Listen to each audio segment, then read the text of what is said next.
আমি মাছের মাথা দিয়ে খাবো।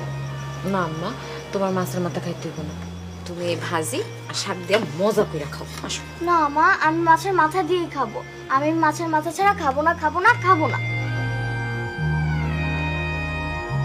আচ্ছা ঠিক আছে, আজকে আমার মামুনি মাছের মাথা দিয়েই খেবে।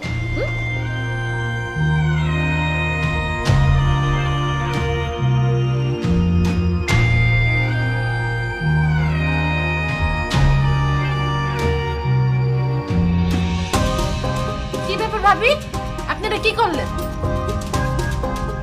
কি করলাম? এত বড় একটা মাছের মাথা আপনি আপনার মাইয়ারে খাওয়াইতেছেন কেন? না আশা, আমি আমার মাইয়ারে মাছের মাথা খাওয়াইতে চাইনি। আসলে আমার মাইয়াটা অনেকদিন ভালো মন্দ খায় না, তো তাই শখ করলো যে মাছের মাথা দিয়ে ভাত খাইবো, তাই দিলাম। আপনার মাইয়া শখ করছে দেখে কি আপনি তারে মাছের মাথা খাওয়াইতে থাকবেন?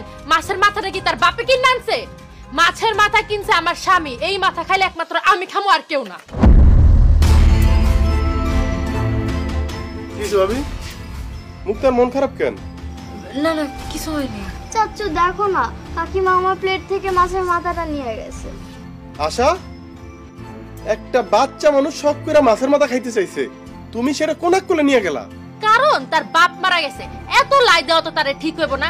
আজকে তার মাছের মাথা খাইতে মন চাইছে, কালকে তার নতুন পোশাক পরতে মন চাইবো, আর পরশু কইবো কি আমার স্কুলে ভর্তি করে দাও।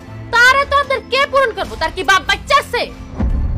তুমি কি সারা জীবন তারে টানবা নাকি? এই জন্য যাতে অল্পতেই সন্তুষ্ট থাকে সেই ব্যবস্থা করতে। আরে তুমি একটা বড় মানুষ, এই তো তোমার স্বাদ আল্লাহদের লাগাম টানতে পারো নাই, তাহলে সে একটা ছোট্ট মানুষ হইয়া কেমনে তার স্বাদ আল্লাহদের লাগাম টানবো? আর বাপ নাই কয়ে তুমি বারবার মুক্তারে খোঁটা দিবা না, খবরদার। আর জন্ম দিলেই কি শুধু বাপ হয়? বাপ তো সেই মানুষটা যে একটা ছোট্ট মানুষকে খাওয়ায়া পড়ায়া ভরণ পোষণ দিয়া শিক্ষার আলোকে আলোকিত করে একটা মানুষ হিসাবে তৈরি করে।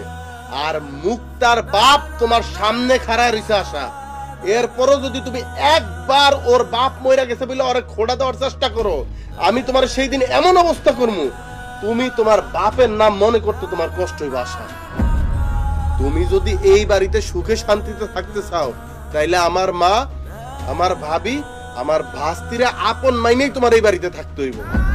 অন্যথায় এর আগে তোমার 3টা স্বামী মারা গেছে না, আমি এবার তোমার আর অত দূর যাইতে দিব না। তার আগেই তোমার লগে আমি কাগজে কলমে সব সম্পর্ক চুকায় হালামু। আয় মা।